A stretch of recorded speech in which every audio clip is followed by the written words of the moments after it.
तुम प्रभु के अंश हो, प्रकृति के आश्रय से तुम्हें चैन नहीं मिल सकता, शांति नहीं मिल सकती, अमर पद नहीं मिल सकता। तुम भटकते रहोगे, क्लेशित होते रहोगे, भयभीत होते रहोगे। भटकना जन्म मरण। भगवान के एकमात्र आश्रय से तुम्हें विश्राम मिलेगा और कहीं नहीं। जैसे गोस्वामी जी कहते, पायो परम विश्राम राम समान प्रभु नाही कहूं। लेकिन कोई भगवान का आश्रय लेना नहीं चाहता, रुपया का आश्रय लेना चाहता है। वस्तु का बल, पद का बल, परिवार का बल, देह का बल, समाज का बल। तब तक भगवान के दर्शन हो जाएं, लोग बातें बनाते समझते नहीं। अरे द्रौपदी जी अवतार हैं, द्रौपदी जी कोई जन्म नहीं लिए, अवतार हैं, शक्ति का अवतार हैं, यज्ञ कुंड से प्रकट हुई। लेकिन आश्रय दृढ़ तब हुआ इस घटना के बाद, चीरहरण घटना के बाद। नहीं, पांडवों का आश्रय था, सभा का आश्रय था, अपना बल का आश्रय था, दांत का आश्रय लिया। जब सब छूट गया तो गोविंद द्वारिका वासिन। ये चीज समझने, कल कुछ संत भगवान आए थे, उनसे यही चर्चा हो रही थी कि आश्रय तत्व पर दृष्टि रखो। कहां आश्रय है तुम्हारा? अंदर से देखो, अभी भगवत प्राप्त हो जाओगे। बिगड़ी जन्म अनेक की अब ही सुधरे आज, आज अभी होई राम को। आश्रय राम का, आश्रय हरि का, आश्रय प्रभु का। किसका आश्रय? सूरदास जी महाराज कह रहे हैं, अपबल, तपबल और बाहुबल, चौथो बल है दाम। किसका आश्रय इनमें से? अपना बल, तपस्या का बल, दाम का बल, विद्या का बल। किसका बल है? बोले सब बल कहां जागृत होता है? बोले हारे को हरे नाम। जो भगवान के आश्रित हो गया, नाम के आश्रित हो गया। ये जितने आश्रय ये टिकाऊ नहीं है, प्रत्युत ये तुम्हें भ्रमित करके तुम्हारे समय को नष्ट करने वाले हैं। जिसने धन का आश्रय ले लिया, पतन है, शास्त्र कह रहा है। क्यों पतन है? खूब बल आ जाता है अंदर, क्योंकि गलत आश्रय लिया ना धन का। अब वो मतवाला हो जाता है, शराब पीना, मांस खाना, व्यभिचार करना, ये उद्दंडता ही उद्दंडता आने लगती है।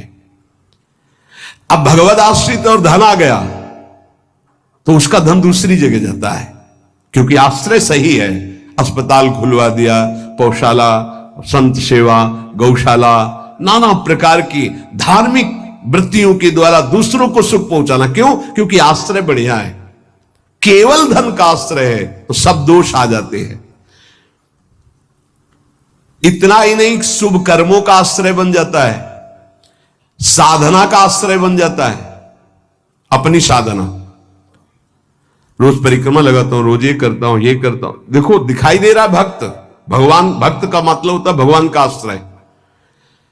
अब वो ये जो सत साधनाएं हैं, असत नहीं है, पर इनका जो आश्रय हो गया वो डायरेक्ट भगवान के आश्रय से हट। अब हमारी टांगें मजबूत हैं तो हम परिक्रमा लगा रहे हैं, कल टांग टूट गई तो आश्रय भगवान का, उनके आश्रय से भगवत प्राप्ति होगी, कोई इनके आश्रय से थोड़ी। लेकिन अगर वो आश्रय लिया है तो फिर लगेगा हमसे कोई साधना ही नहीं हो रही, आप असंतुष्ट हो जाएंगे। एकमात्र भगवान का आश्रय। तभी कह रहे बिगड़ी जन्म अनेक की अब ही सुधरे आज, अभी इसी क्षण सुधार हो जाएगा, अभी इसी क्षण बात बन जाएगी। अनेक जन्मों की बिगड़ी क्या? आश्रय केवल प्रभु का, मामुपाश्रिता।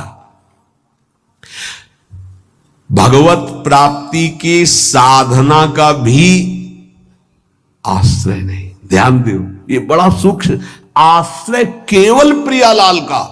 साधना बन रही बढ़िया, कल साधना ना बने, ऐसे रोग हो जाए, ऐसी शरीर की स्थिति हो जाए, ऐसी मना स्थिति हो जाए तो हमें भगवत प्राप्ति नहीं होगी क्या? होगी।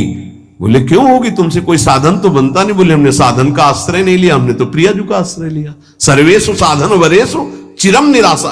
बात समझना, ये आंतरिक है, आध्यात्मिक। भरोसा केवल प्रभु का, आश्रय केवल प्रभु का, इसी से भगवत प्राप्ति होती है। पूर्व में जब प्रथम बोलना शुरू हुआ था मुरारी से, उनसे यही आश्रय तत्व पर केवल चर्चा होती थी। आश्रय को समझिए। अगर आश्रय साधन का तो भोग साधन का होता है, साधन सुख का भोग होता है।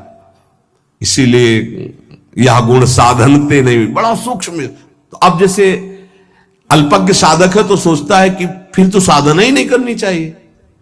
तो अभी तक आप कर रहे थे क्या? आपसे करवा रहे थे जिनके आश्रित हो। ऐसे भाव में आओ। साधन हो रहा है, प्रभु को समर्पित हो रहा है। नहीं हो रहा है तो हम तो प्रभु को समर्पित ही हैं, हमारी भगवत प्राप्ति तो पक्की है। भाई ये समझ आनी बहुत कठिन हो जाती है। हम परिक्रमा लगाया है तो कह सकते हैं कि हम भगवत प्राप्ति कर सकते हैं, क्योंकि साधन का भरोसा है। और अगर नहीं लगा पाए तो हमारे भरोसा में कमी हो जाएगी। आप आखिरी बात समझ लीजिए, यदि आपने अंदर से आश्रय हमारे प्रियालाल का ले लिया और कुछ नहीं बन रहा तो भगवत प्राप्ति हो जाएगी। हमारी बात समझ लेना, ये हम बहुत समझी सोची हुई बात कर रहे हैं। आश्रय आपका कहां है? एक क्षण के आश्रय को प्रभु बहुत बड़ा मान लेते हैं, ध्यान रखना। जब बाली जी का भगवान ने प्रहार करके वध किया तो आखिरी श्वासें बाली जी की भगवदाकार थी, पर भगवान से बड़ा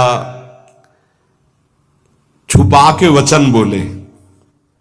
हृदय प्रीति मुख वचन कठोरा, और भगवान की तरफ देखकर कहा, मैं बैरी सुग्रीव प्यारा, कारण कवन नाथ मुहि मारा।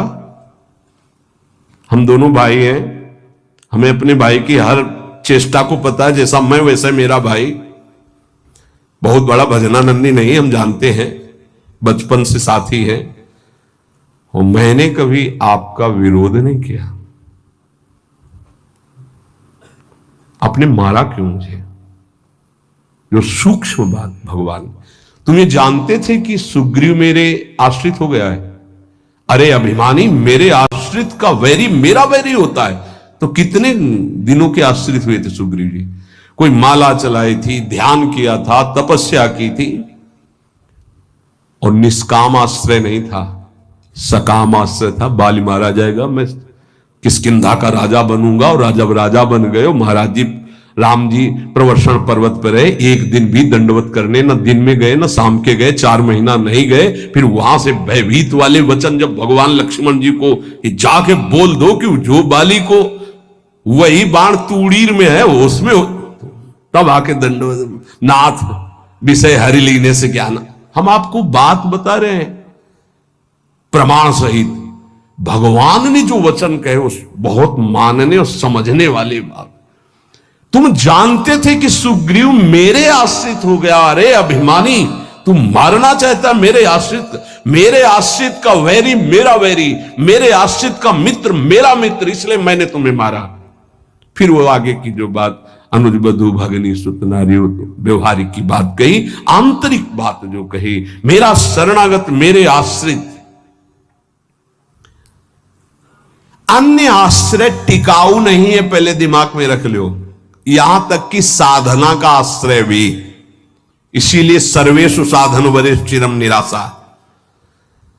साधना का आश्रय साधन का भोग करवाने लगता है। साधन का भोग क्या होता है? एक अहम में सुख। दिन में 3 परिक्रमा लगाता हूं वृंदावन की, वो अहम में जो आश्रय बैठ गया साधना का, ये अहम भोग कर रहा है उसका। 3 लग गई तो कोई बात नहीं, 3 दिन नहीं लगी तो कोई बात नहीं, उन्हीं के तो आश्रित। मान लो कोई ऐसी शरीर की अव्यवस्था, प्रमाद नहीं होती, प्रमाद नहीं होता भक्तों में।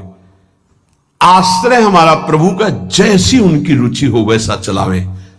बहुत बढ़िया साधन बन गया तो हमें कोई हर्ष नहीं है, और कोई साधन नहीं हुआ तो हमें कोई शोक नहीं है। ये स्थिति समझना बड़ा कठिन है। जब तक उपासक भगवान के आश्रित नहीं होता, तब तक वो किसी न किसी पराधीनता को स्वीकार करता रहता है, और इसीलिए उसका दुख नहीं मिटता। अन्य आश्रय परिणाम दुख। ध्यान रखना, प्रभु के सिवा अन्य आश्रय बराबर दुख। प्रभु का आश्रय बराबर सुख दुख की निशानी नहीं। संसार में प्रगट आश्रय भोगों का, शरीरों का, पदों का, धन का बड़ा आकर्षण है। स्त्री का आश्रय, पुत्र का आश्रय, मकान का आश्रय, बड़े बड़े आश्रय हैं अंदर। जब तक ये आकर्षण रहेगा तब तक भगवान में आकर्षण नहीं होता। और अंदर सब आकर्षण में वही कृष्ण का है। भगवान का आश्रय होते ही त्रिभुवन की प्रिय से प्रिय वस्तु से राग खत्म हो जाएगा। ये पहचान है। कोई प्रिय नहीं लगेगा। वही प्रिय लग रहे हैं, उनके सिवा वास्तविक आज भी किसी को कोई प्रिय नहीं लगता। अगर वो अंतर ध्यान हो जाए तो उस शरीर को फूंक दिया जाता है, जला दिया जाता है, गाड़ दिया जाता है। क्या ये प्रियता रही? प्रियता तो प्रभु से ही थी। देखो, प्रगट में देखने वाले की दृष्टि में और वर्तमान की स्थिति में बड़ा अंतर हो सकता है। ऐसा नहीं है कि आप जो दृश्य देख रहे हो वो दृश्य वैसा ही हो। आपकी देखने की क्या शैली है? एक बार यही बात अकबर से जब कहा बीरबल ने कि देखी हुई बात गलत हो सकती है, अपना चिंतन जैसा होता है वैसे ही दृश्य दिखाई देता है, उसको भी समझना चाहिए, ना कि जो हमें दिखाई दे रहा है वही सत्य है। ऐसा कैसे हो सकता है? जब हम देख रहे हैं तो सत्य क्यों नहीं हो? तो उनका कभी ऐसा आपके सामने प्रश्न आवे तो बताना, फिर हम आपको उत्तर देंगे। एक दिन जो बादशाह की सैया लगाता था, उसके मन में है कि जीवन व्यतीत होता जा रहा है फूलों की सैया लगाते हुए बादशाह के लिए, तकिया और 5 मिनट लेट के देखते बादशाह थोड़ी आ जाएगा इस समय। लेटा तो सोचा इनका जो चद्दर है इतना सुगंधित और मुलायम, जरा डाल के डाला और आंख मूंद के 5 मिनट आनंद लेते, सो गया। अब भैया कहां चारपाई में सोने वाला, कहां बादशाह की सैया में। और दरबार में उनको विलंब था, तो जो उनकी पत्नी थी वो वहां गई। आज महाराज बिना कुछ खाए पिए बात किए, हमें लगता कोई सीरियस मैटर रहा होगा, थकित होकर के सो गए। पार्श्व में वो सो गए। अब बादशाह आया तो देखा मेरी सैया में कोई पुरुष और हमारी पत्नी। तलवार खींची तो कहा, उसने कहा था बीरबल ने कि दृश्य झूठा हो सकता है। उसको बुला के कहते हैं एक दृश्य कहां से झूठा हो सकता है, मैं सत्य देख रहा हूं। बुलाया और कहा कि तुम कहते थे दृश्य झूठा हो सकता है, देखने वाले की क्षमता के अनुसार दृश्य दिखाई दे। मैं देख रहा हूं मेरी पत्नी किसी गैर पुरुष के साथ पड़ी हुई, ये झूठा है? बोले महाराज झूठा भी हो सकता है। झूठा ही है मैं ऐसा नहीं कहता, लेकिन झूठा भी हो सकता है। अब कौन पुरुष है अब हमें तो पता नहीं, लेकिन आप 2 मिनट खंभे की आड़ में रुकिए। रानी को जी, बोले आप किसके साथ सो रहे? बोले महाराज के साथ। बात नहीं की? बोले थके थे, सो रहे थे इसलिए जगह नहीं, पार्श्व में सो गए। ठीक है आप जाइए, हम महाराज को जगा के ला रहे हैं क्योंकि भोजन नहीं पाया, इनको पवाना है। हाँ ठीक है।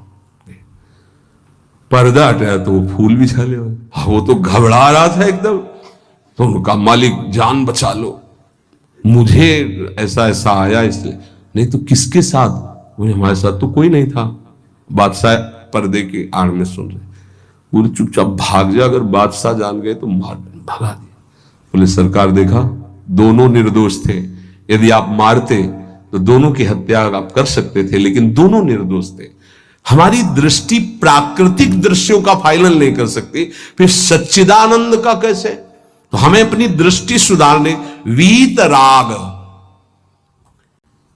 जिनका राग बीत गया है अर्थात परम वैराग्यवान, भगवत लीला का रसास्वादन, इसलिए परम वैराग्यवान परमहंस शिरोमणि सुखदेव जी को श्रीमद् भागवत कथन का अधिकारी श्री भगवान व्यास देव जी ने जान करके भागवत दी।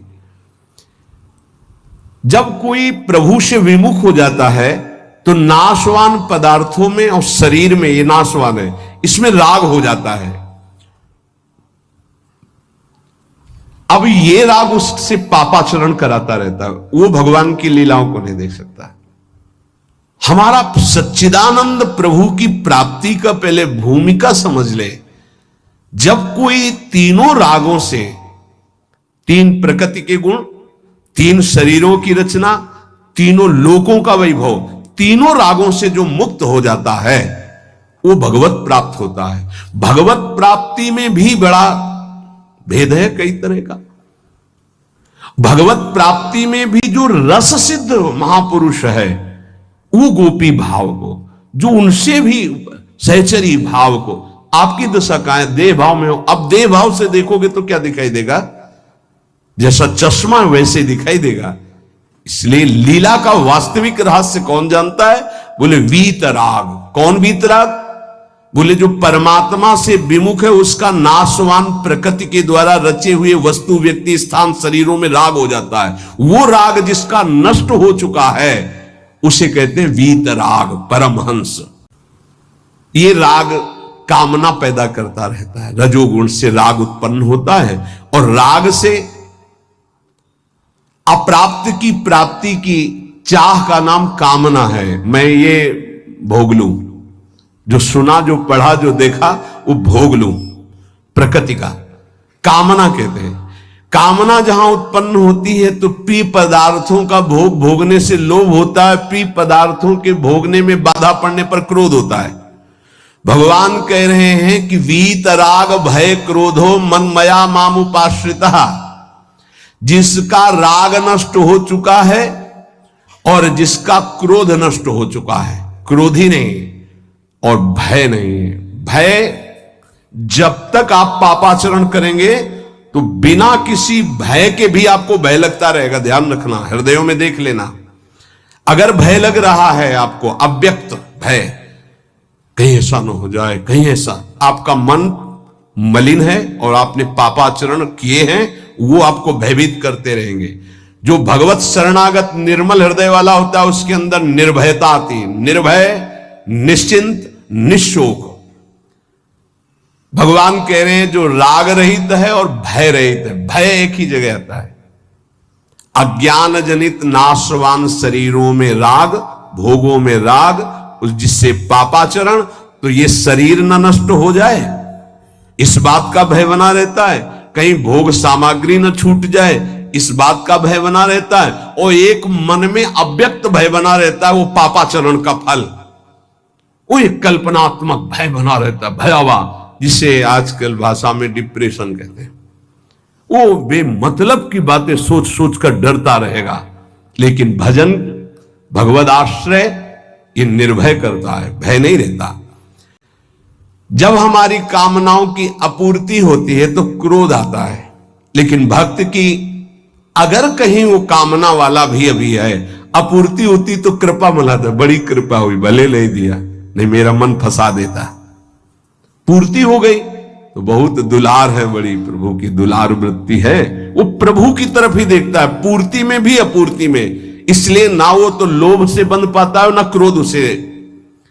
वो तो महान पुरुष होते हैं जिनमें कोई कामना नहीं होती, लेकिन प्रायः कामना से ही भक्ति प्रारंभ होती है। जो हमारा अनिष्ट होने की आशंका बनी रहती है, ये अविद्या, अज्ञान, नाशवान पदार्थ, नाशवान शरीर की प्रियता के कारण, तो भय, क्रोध, लोभ, ममता, ये सबका मूल जो है कामना है, काम है। इसी से दोषों की उत्पत्ति होती है। जब तक ये काम है तब तक भगवान की लीलाओं को तुम कैसे जान सकते हो? कैसे जान सकते हो? जब तक तुम्हारे शरीर से काम क्रीड़ा होती है, तुम्हारे अंदर मन में कामनाएं प्रकट होती हैं, तब तक तुम भगवान के चरित्रों का रहस्य नहीं जान सकते। क्योंकि भगवान कह रहे मेरे जो चरित्रों को, मेरे कर्म को, जन्म को दिव्य जान जाता है, उसका पुनर्जन्म नहीं होता, तो कौन जान जाता है? तो बोले वीतराग भय क्रोधाहा। जिनका राग नष्ट हो चुका है, जो निर्भय हो चुके हैं, जिनके हृदय में क्रोध नहीं है, और भगवान कह रहे मनमया मामुपाश्रिता, मनमयाहा, जो मुझ में तल्लीन है, रात दिन नाम जप कर रहे, भगवत ध्यान में माम उपाश्रिता, मेरे ही आश्रित है, मेरा ही चिंतन, मेरा ही आश्रय, अंदर से किसी से कोई राग नहीं है, किसी भी भोग की भोगने की इच्छा नहीं है, उस इच्छा की जब वृत्ति नहीं तो क्रोध और लोभ की संभावना ही नहीं, और जब इच्छा ही नहीं तो पापाचरण नहीं तो भय नहीं हो, भय केवल पापाचरण से होता है। निर्विकार हृदय कूटस्थ स्वामी थे, हिमालय में भ्रमण कर रहे थे, एक शेर की गर्जना हुई, घुर्राता हुआ सामने आया तो छड़ी लिए हुए थे पूज्य पादुड़िया बाबा का, ऐसे छड़ी लगा खड़े हो गए, बोले यार सुन, तेरा आहार अगर ये निश्चित हो चुका है तो तू गुर्रा मत, इसे खा ले, अगर आहार नहीं निश्चित हुआ है तो तू जा। वो चला गया। कितने निर्भय कि सिंह के सामने भी एकदम ऐसे, क्यों? क्योंकि वीतराग है, शरीर से राग नष्ट हो चुका है। श्री भगवान कह रहे कि माम उपाश्रिता, देखो बहुत सुंदर बात कह रहे, ध्यान देना। अपने लोगों का स्वभाव है बिना आश्रय के जी नहीं सकते, किसी न किसी का आश्रय, शरीर का आश्रय, रुपए का आश्रय, विपरीत शरीर का आश्रय, पद का आश्रय, विविध भोगों का आश्रय, नशा आदि का आश्रय, बिना आश्रय की जी नहीं सकता है। आप ये समझ लो, ऐसी मान्यता हो चुकी है। और आश्रय अगर ये सब छोड़ दे तो अमर हो जाए, उसको लगता है मैं मर जाऊंगा बिना इसके, वो अमर हो जाए। यही माया का भ्रम है। किसी न किसी का आश्रय लिए रहता है, कभी भी वो आश्रय टिकाऊ नहीं है। ध्यान देकर देखिए क्या टिकाऊ है? मनुष्य शरीर टिकाऊ है? नहीं। Bank balance? नहीं। कोई पदार्थ पदवी? नहीं। बहुत ध्यान देने योग्य बात है। परमात्मा के अंश तुम्हारे अंदर जो एक आश्रय लेने की वृत्ति प्रकट हुई है प्रकृति से, यही बंधन है। और इस बंधन को तुम तभी छुड़ा सकते हो जब प्रकृति को जिसने रचा उसका आश्रय ले लो, परमात्मा का, प्रभु का। भगवान का अंश जब तक प्रकृति के कुछ भी आश्रय रखेगा तब तक वो भय, क्रोध, लोभ, राग इनसे पिटता रहेगा, चिंता, शोक, नाना प्रकार की।